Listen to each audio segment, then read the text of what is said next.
प्रतिलेखन संख्या 10। Ready start. सभापति महोदय, आज हमारे देश में जो ऊपर से लेकर नीचे तक शिक्षा दी जा रही है उसमें व्यवस्था ही एक कारण है जिसकी वजह से शिक्षा का स्तर गिरता जा रहा है। मेरा अपना विचार है कि जो शिक्षा प्रणाली है और जिस रूप में शिक्षा दी जा रही है वही अनुशासनहीनता का भी कारण है। अपने देश और प्रदेश में हर एक की अपनी अपनी भाषा है और वह बालक जो इस देश में पैदा हुआ है, जो अपनी मातृभाषा की गोद में पला है, उसको यदि अपनी मातृभाषा में ही शिक्षा दी जाए तो मेरा विचार है कि शिक्षा का स्तर ठीक हो सकता है।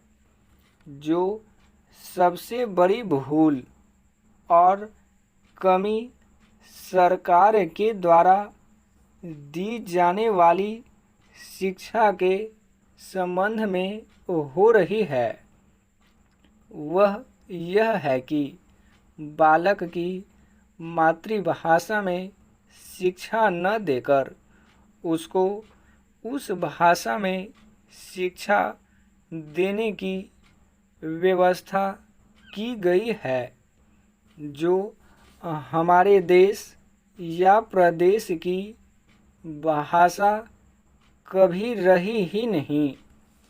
मेरा अभिप्राय विदेशी भाषा अंग्रेजी से है। मैं यह मानकर चलता हूँ कि जब से यह भाषा इस देश में आई है, चाहे वह किसी कारण से आई हो, इसे आप भी और इस माननीय सदन के सदस्य भी जानते हैं कि उससे बुरे परिणाम ही निकले हैं। कोई भलाई नहीं हुई है। इस देश को जो हानि हुई है वह किसी से छिपी नहीं है। हम देख रहे हैं कि हमारे यहाँ जितना फैशन बढ़ रहा है और जितनी वेशभूषा बिगड़ रही है वह सब अंग्रेजी भाषा के ही कारण हैं।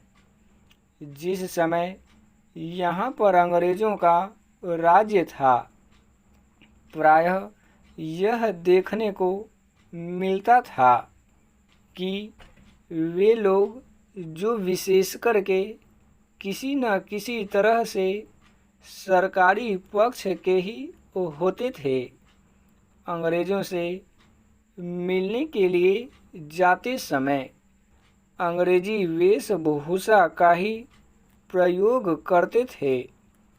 परंतु यह इस प्रदेश और इस देश का दुर्भाग्य है कि अंग्रेज़ों का राज्य समाप्त हो जाने के बाद भी लोग उनकी वेशभूषा को पहनते चले जा रहे हैं। इससे जो प्रभाव हमारे देश के फैशन पर पड़ा उससे लाभ के बजाय हानि ही हुई है और हो भी रही है। मेरा ऐसा विचार है कि अंग्रेजी वेशभूषा से इस देश को बहुत हानि हुई है। भारत की गौरवपूर्ण सभ्यता और संस्कृति के संरक्षण पर पर्याप्त ध्यान देने की आवश्यकता है। स्टॉप।